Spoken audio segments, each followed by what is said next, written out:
Saudaraku, dalam kehidupan bersama kita sering menjumpai orang satu dengan yang lainnya saling bermusuh-musuhan, dan itu sebabnya ada di antara orang-orang yang saling berhubungan itu kemudian mereka saling membenci, saling mengumpat, saling menjelekkan dan saling mengejek.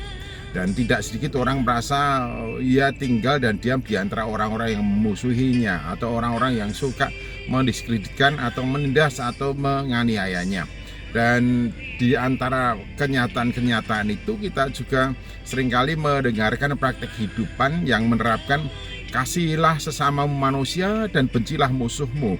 Jadi mengasihi orang yang mengasihi, memperhatikan orang yang memperhatikan, peduli dengan orang yang peduli. Tapi bagi orang yang memusuhi, orang yang menganiaya, orang yang memuji, dan sampai kemudian kita itu mengasihi hanya untuk orang yang mengasihi dan memperhatikan, itu bahasa lazim dalam kehidupan interrelasi antara seseorang dengan yang lainnya. Oleh karena itu ya wajar kalau kemudian ada yang mengatakan pembalasan lebih kejam daripada pembunuhan. Artinya benci, dendam yang ditimbulkan diakibatkan oleh karena ada seseorang yang merasa dirugikan atau orang lain yang memusuhinya atau menganiaya. Itu bisa saja dan wajar terjadi dalam kehidupan antara umat manusia. Mengapa? Karena memang hukum relasi yang digunakan adalah hukum dunia ini yang dihasilkan, diproduk oleh manusia oleh karena faktor kemanusiaan yang sudah dikuasai oleh dosa.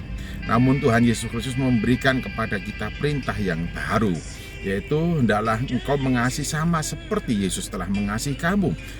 Di dalam Injil Matius pasal yang ke-5 ayat 42 dan 43, di sana Tuhan Yesus Kristus memberikan sabdanya, kasihilah sesama manusia dan bencilah musuhmu. Itulah hukum yang lalu, yang lama, yang berlaku dalam kehidupan manusia. Namun Yesus memerintahkan kepada kita, kasihilah musuhmu. Ini sabda Tuhan jelas sekali.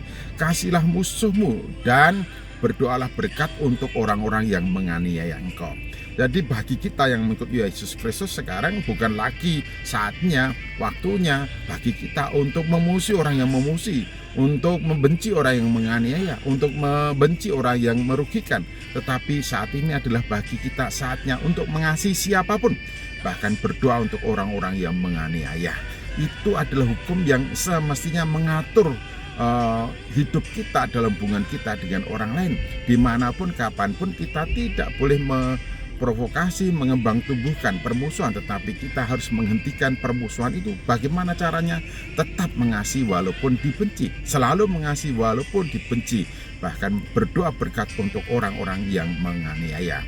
Lagu kita adalah bukan dengan senjata, paksaan atau perang, melainkan dengan kasih kerajaanmu menang. Dengan kasih kita akan menaklukkan, kita akan menghancurkan permusuhan. Dengan kasih kita akan membangun persahabatan dan hubungan yang harmonis satu dengan yang lainnya, yang melahirkan damai sejahtera.